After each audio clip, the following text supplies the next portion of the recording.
Ô, Saião, eu queria finalizar aqui só com acho que 2 ou 3 perguntas, fora de grana agora.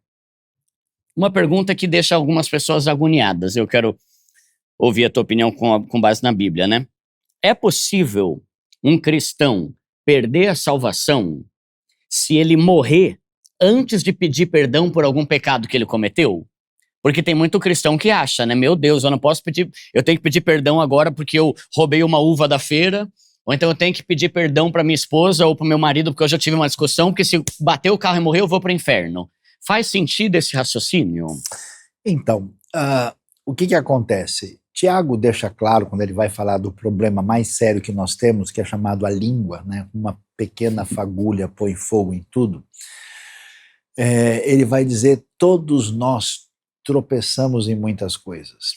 Então é o seguinte, existe, vamos dizer, a Olimpíada dos Perdidos aí, em que eles vão dizer, nos Jogos Olímpicos dos Perdidos, eles vão decidir qual modalidade que desclassifica. E a pergunta é a seguinte, ressentimento, inveja, ter um pensamento impuro, ter qualquer coisa, se a gente colocar a barra no lugar certo, todo mundo está desclassificado, não fica ninguém.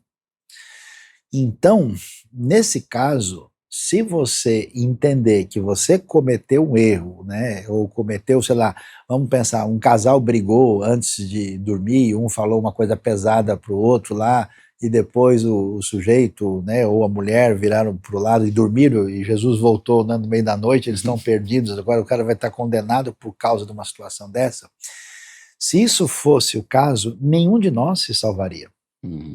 O que a gente faz, a gente escolhe pecados mais complicados, né? Não sei se a uva ou a goiaba, talvez a melancia, né?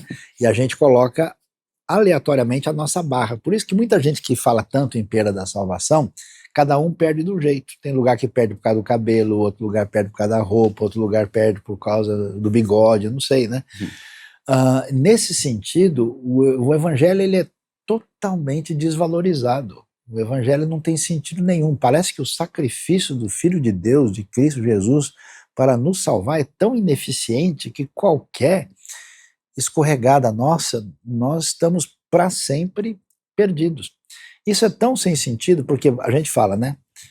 Judas traiu e se mostrou alguém que realmente não era convertido. Pedro negou, os outros nem para negar não estavam, tinham fugido, todos foram embora. Então, se Jesus fosse passar a régua, não ficaria ninguém. Tomé disse, eu não acredito de jeito nenhum. Jesus deixou ele tocar. Então, o evangelho é a salvação pela graça de Deus em Cristo Jesus. A não ser que aconteça uma outra situação, que não é exatamente você falhar e você cometer um erro, e então Deus dizer, olha, meu amigo, meu filho, você está sujo, em vez de eu te dar um banho, eu vou simplesmente jogar você para fora de casa, você não é mais da parte da família de Deus, a não ser que aconteça o que a Bíblia vai chamar de apostasia. Você tem sinais claros de apostasia, por exemplo, no livro de Hebreus. O que é apostasia? Apostasia não é cair num erro, não é que o Duda ficou nervoso porque levou uma fechada no trânsito, e chegou lá para o indivíduo e falou, tomara que você se exploda aí pela sua atitude irresponsável. Apostasia significa negar a fé. Você romper, você diz, olha, eu não quero mais nada com Deus, negócio de Jesus é bobagem, e a pessoa de fato dá as costas para o evangelho. Nesse caso, por exemplo, Paulo fala, né, de Demas, que amou o presente mundo e nos abandonou, nos deixou. A gente tem, o Judas é um exemplo máximo disso, né? Então, nesse caso, a pessoa parece que está comprovando que a fé que parece ter começado na vida dela não vingou. Ele não é um nascido de novo, mas se a gente viver nesse terror, né, de, puxa, eu cometo uma falha e por alguma razão, né, não deu tempo de agilizar, então toda a minha vida cristã está anulada, certamente isso não é o ensino do evangelho. Tá, então a pessoa, se ela apostatar e falar, eu não quero mais saber, eu nego Jesus, sim. Agora, se uma pessoa que ama a Deus, mas comete um deslize, não pede perdão, bate o carro e morre, isso não tem nada a ver com ela perder a salvação. De jeito nenhum. Tá. Se fosse esse o caso... Tá todo mundo lascado, né? Não fica ninguém. Nos vemos no inferno. Então. Tá amarrado, nome, bate na madeira, bate na... Já perdeu, tá vendo? Bateu na madeira. Aí, dentro desse contexto, se um pecado não necessariamente, ou não faz a gente perder a salvação, um suicida pode se salvar? Então vamos lá. Porque tem gente que bota esse versículo e não tem, né? Os suicidas não herdarão o reino do céu. Não tem esse versículo, né? Não tem. Então, quando a gente pensa em suicídio, nós estamos falando de diversas coisas diferentes, né? Então, o que acontece? Você tem, curiosamente, muitos textos na Bíblia de pessoas escolhidas por Deus, que andaram com Deus e que pediram para morrer. Talvez os exemplos mais assim significativos que a gente pode lembrar, você vai ter, por exemplo, Jeremias falando: maldito o dia em que eu nasci. Por que ele está odiando o fato dele estar vivo? O próprio Jó diz a mesma coisa, né? Maldito até o dia que foi a contar para minha mãe, né? Anunciar, né? Por que eu não morri no ventre materno, né? Você vê Elias dizendo para Deus, né? Deus, mata-me agora, tira a minha vida, porque eu não sou melhor do que os meus pais. E você vê Jonas, depois de Deus perdoar Nínive, ele fala: melhor é morrer do que viver. Então, o texto bíblico é muito interessante, porque ele mostra, diferente dos livros da história humana, que pintam sempre os seus heróis de uma maneira maravilhosa, os protagonistas dos textos bíblicos são mostrados na sua fragilidade plena. Então, quando mostra esse pessoal que chegou numa situação limite e pediu para morrer, a gente vê o retrato real da condição humana. E aí o que acontece? Pessoas que tiram a sua vida, elas fazem isso de maneira muito variada. Por exemplo, tem gente, que eu já sei de casos específicos, que morreu sem querer. O cara errou a dose de remédio. A pessoa tem problema mental, a pessoa cometeu um equívoco ou até entrou numa situação de surto onde não tinha condições de entender o que estava fazendo. Há pessoas que passam por um processo de dor tão fora de si que, na verdade, eles não estão nem querendo tirar a vida, eles estão querendo aliviar a dor e não têm a devida percepção do que estão fazendo. E existe suicídio causado por um caminho de afastamento de Deus, de pecado e de maldade. Nesse caso, você tem um exemplo, por exemplo, do próprio Saul, que vai fazer isso, e o exemplo mais emblemática do próprio Judas, né? Aí você vê que, então, o suicida cuja morte representa uma trajetória de rebelião, de oposição a Deus, onde ele chega no ponto final da sua postura, com certeza essa pessoa não pode ter salvação e ter vida eterna. E eu conheço pessoas até que passaram por uma situação de ameaça assim, até por estarem sob domínio de forças malignas, de poderes do mal, né? E então, é claro, mas não podemos dizer que todos os casos sejam a mesma coisa. Até porque nós vamos ter algumas coisas na Bíblia que chamam atenção.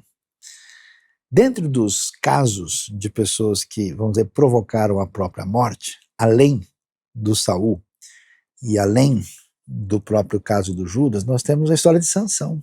E é curioso que na história de Sansão, o que a gente Deus vê? deu uma força ali, né? Deu uma mãozinha. Então, ele falou: morra eu com os filisteus. Então a gente tem uma linha muito tênue quando a gente fala de tirar a vida, porque você tem a pecaminosidade extrema, a fuga e o desespero de lidar com a vida, ou uma atitude de coragem extraordinária. No caso de Sansão, vamos dizer, ele se sacrifica. Você percebe que a linha é tênue entre um herói que entrega a vida, alguém que foi lá, no Titanic, que está afundando, e o sujeito falou: não, dá aí o meu lugar para a fulana e para a criança, eu fico aqui.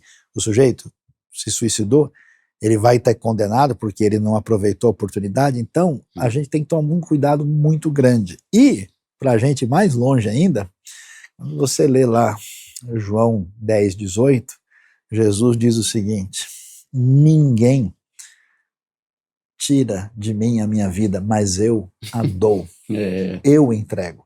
Então, num certo sentido, Jesus se fez morrer por nós, pela razão mais sublime possível e fundamental. Então, eu conheço pessoas, histórias de pessoas, que se permitiram morrer antes por uma razão nobre, de heroísmo, de benefício para os outros. Então, existe o que a gente pode chamar, se a gente puder dar esse nome, de um suicídio virtuoso em favor de uma causa de pessoas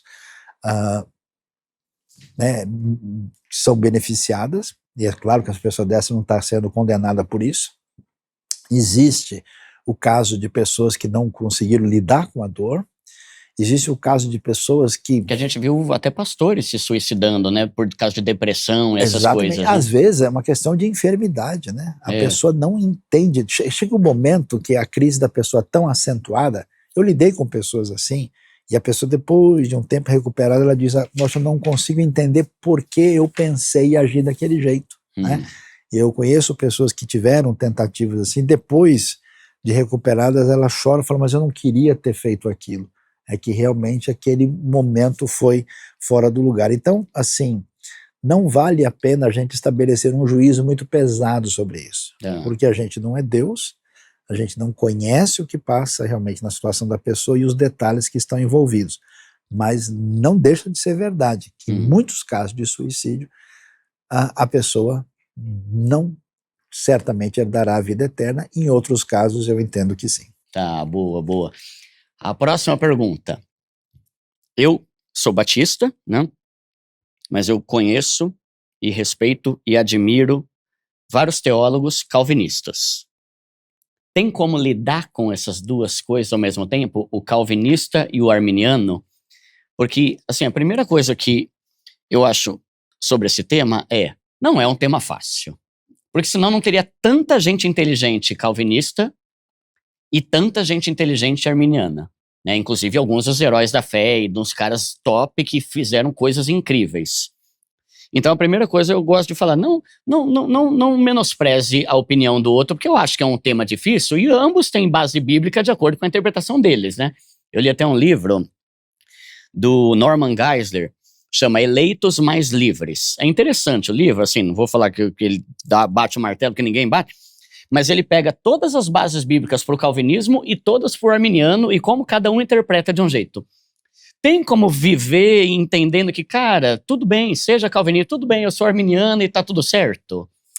Então, aí eu vou... Se você vai conversar com os calvinistas e com os arminianos, uma boa parte deles vai dizer: não é bem isso que Calvino falou, não é bem isso que Armínio falou, não, ele nunca negou isso, ele nunca negou aquilo.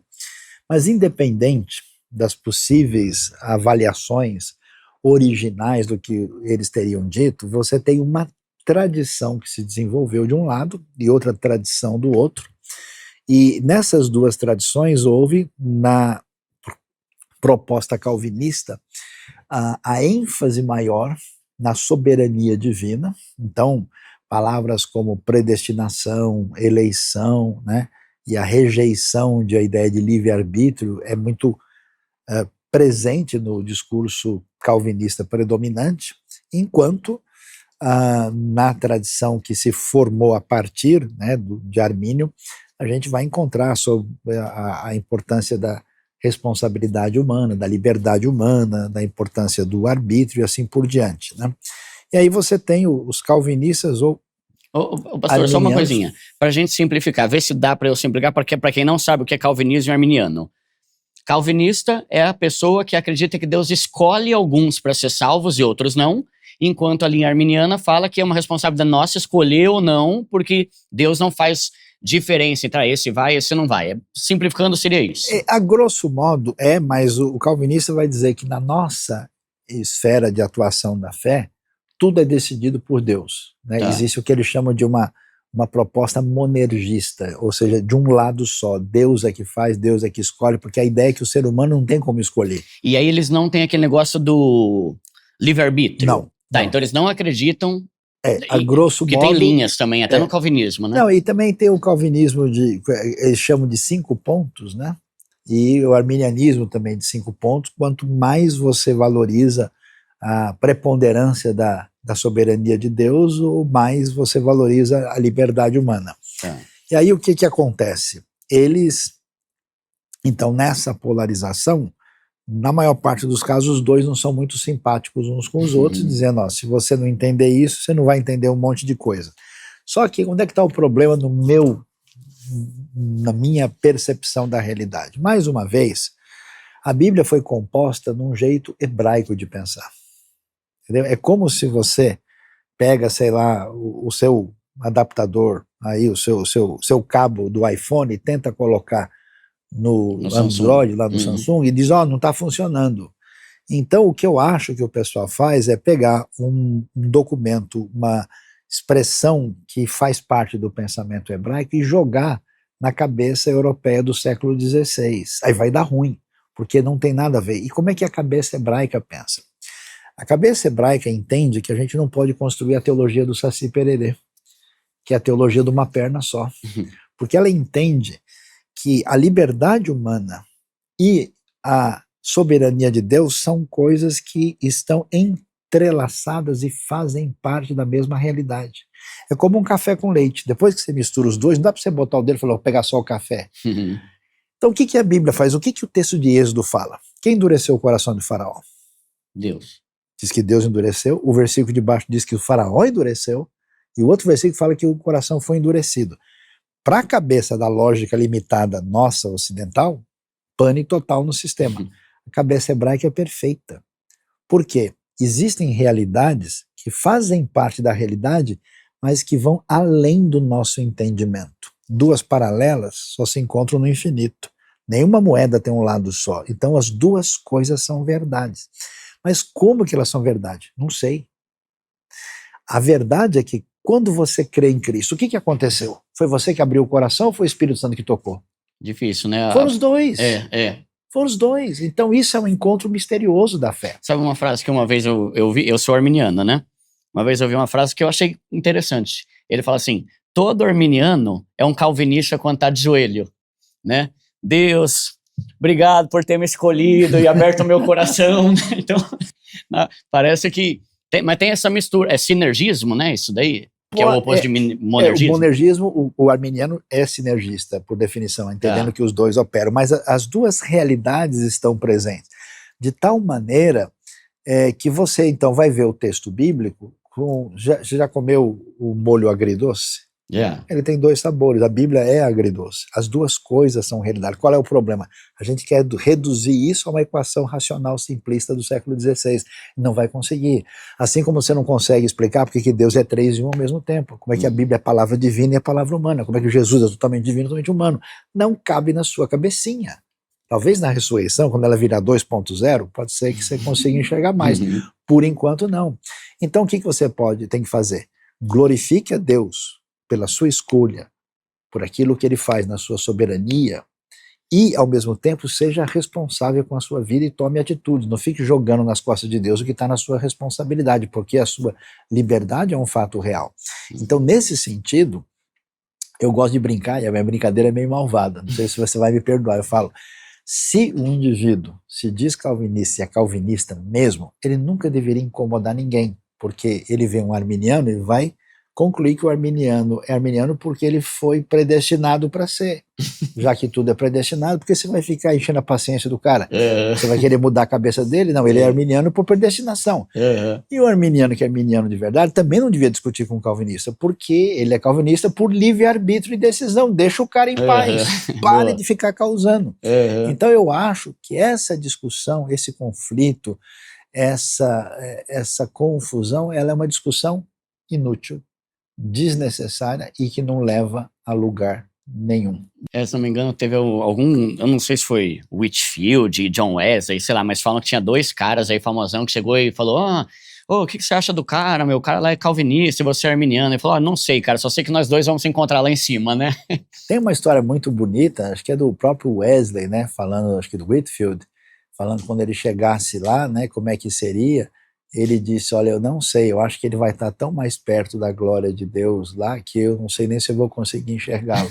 E é curioso que Whitfield, né, e Wesley, eles se respeitavam muito. Isso que eu acho interessante, porque você tem na história algumas pessoas de convicção mais forte para um lado para o outro, mas se consideravam irmãos e eram respeitosos. Agora, em alguns ambientes hoje, a gente tem um caminho que, para mim, é preocupante e é absolutamente desnecessário importar um conflito de 400 anos atrás para a realidade de um mundo tão difícil como nós estamos vivendo hoje. Tem tanta coisa prioritária, né? É o que eu falo, né? Galera, não tem problema se você é de esquerda. Não tem problema se você é de direita. O problema é você ser chato. Nossa, o problema é você ser babaca. Qualquer coisa que eu preciso. Eu postei um boné vermelho. Lula não sei o que lá. Caramba, era só um boné vermelho, criatura. Aí você posta alguma coisa. Bolsonaro. Para de ser chato. Dá pra nascer gente mais medíocre do que gente que fica falando o nome de político nos comentários, né? Não, e você sabe que, né, muçulmano é xiita e muito evangélico é chato. Né? E tem muitos. Então, o problema não é você ser calvinista ou arminiano. Você é chato, cara. Vive a tua vida aí. Última pergunta, professor. O que é o pecado contra o Espírito Santo? Esse é meio chatinho, esse tema, hein? Então, mas não tanto assim, né? O pecado contra o Espírito Santo, mais bem descrito lá em Mateus como blasfêmia contra o Espírito Santo, né? Então, o que acontece? A princípio, a pessoa lê um negócio desse e fica assustado. Nossa, se eu falei qualquer bobagem mal pensada aí sobre o Espírito Santo, agora eu estou lascado, não tem o que eu possa fazer. Mas o que acontece no texto bíblico que é mencionado é o seguinte: Jesus faz milagres extraordinários diante dos religiosos da época, alguns fariseus. E naquele momento, eles dizem o seguinte: o que ele está fazendo é através do poder de Beelzebul. Então, o que você entende? O Espírito Santo tem uma função, a função de convencer as pessoas de quem é Jesus. Ele vem dar testemunho, ele vem convencer o mundo do pecado, da justiça, do juízo, vem apontar para Cristo. Né? Quando você vê o próprio Messias, Filho de Deus, encarnado, fazendo milagres extraordinários, milagres que envolvem até ressurreição, e você tendo a oportunidade de testemunhar isso ao vivo, e ainda assim você fala, isso é coisa do demônio, que mais você espera? Existe um raciocínio na Bíblia que é o seguinte: quanto mais revelação de Deus você tem, mais responsável você é por responder essa revelação. Essas pessoas conhecem as Escrituras, eles passaram a vida toda estudando a palavra de Deus, eles estão diante do Messias Jesus, eles estão vendo os milagres mais extraordinários e o coração se fecha de tal maneira que eles afirmam disso. Nessa hora, Jesus responde. E aí ele diz que qualquer coisa, né, poderia ser passível de perdão, exceto a blasfêmia contra o Espírito Santo. Blasfêmia tem a ideia de denunciar, de caluniar, de falar negativamente.